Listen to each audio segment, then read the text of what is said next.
Hey everybody, it's Mrs. Peak. We're back reading The Wonderful Wizard of Oz, Chapter 22, The Country of the Quadlings. The four travelers passed through the rest of the forest in safety, and when they came out from its gloom, saw before them a steep hill, covered from top to bottom with great pieces of rock. "That will be a hard climb," said the Scarecrow, "but we must get over the hill nevertheless." So he led the way and the others followed. They had nearly reached the first rock when they heard a rough voice cry out, "Keep back!" "Who are you?" asked the Scarecrow.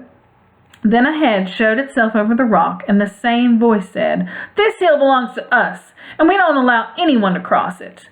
"But we must cross it," said the Scarecrow. "We're going to the country of the Quadlings." "But you shall not," replied the voice, and there stepped from behind the rock the strangest man the travelers had ever seen.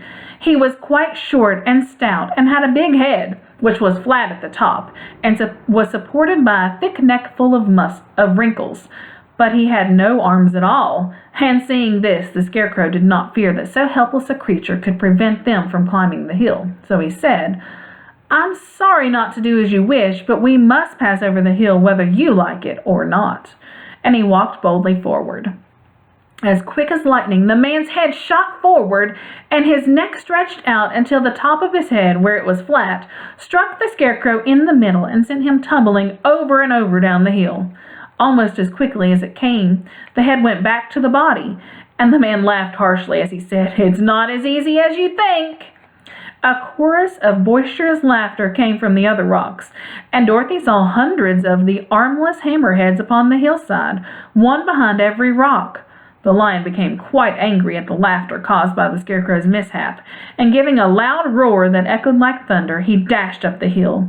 Again a head shot swiftly out, and the great lion went rolling down the hill as if he had been struck by a cannonball.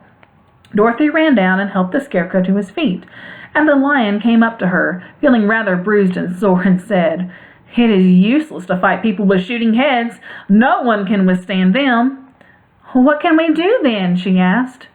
"Call the winged monkeys," suggested the Tin Woodman. "You still have the right to command them once more." "Very well," she answered, and putting on the golden cap, she uttered the magic words. The monkeys were as prompt as ever, and in a few moments the entire band stood before her. "What are your commands?" inquired the King of the Monkeys, bowing low. "Carry us over the hill to the country of the Quadlings," answered the girl. "It shall be done," said the king, and at once the winged monkeys caught the four travelers, and Toto opened their arms and flew away with them. As they passed over the hill, the hammerheads yelled with vexation and shot their heads high in the air, but they could not reach the winged monkeys, which carried Dorothy and her comrades safely over the hill and set them down in the beautiful country of the Quadlings. "This is the last time you can summon us," said the leader to Dorothy, "so goodbye and good luck to you."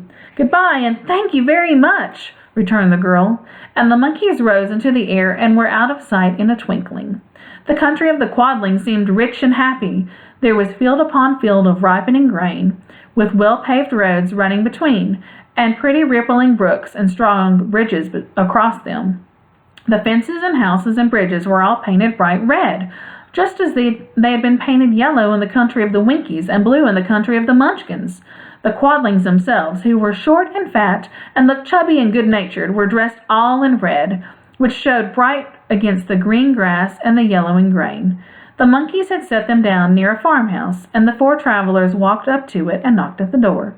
It was answered by the farmer's wife, and when Dorothy asked for something to eat, the woman gave them all a good dinner with 3 kinds of cake and 4 kinds of cookies, and a bowl of milk for Toto. "How far is it to the castle of Glinda?" asked the child.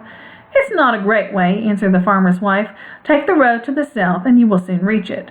Thanking the good woman, they started afresh and walked by the fields and across the pretty bridges until they saw before them a very beautiful castle. Before the gates were 3 young girls, dressed in handsome red uniforms trimmed with gold braid, and as Dorothy approached, one of them said to her, "Why have you come to the South Country?" "To see the good witch who rules here," she answered. "Will you take me to her?" "Let me have your name, and I will ask Glinda if she will receive you." They told who they were, and the girl soldier went into the castle. After a few moments, she came back to say that Dorothy and the others were to be admitted at once. And that's the end of the chapter. I'll see you next time. Bye.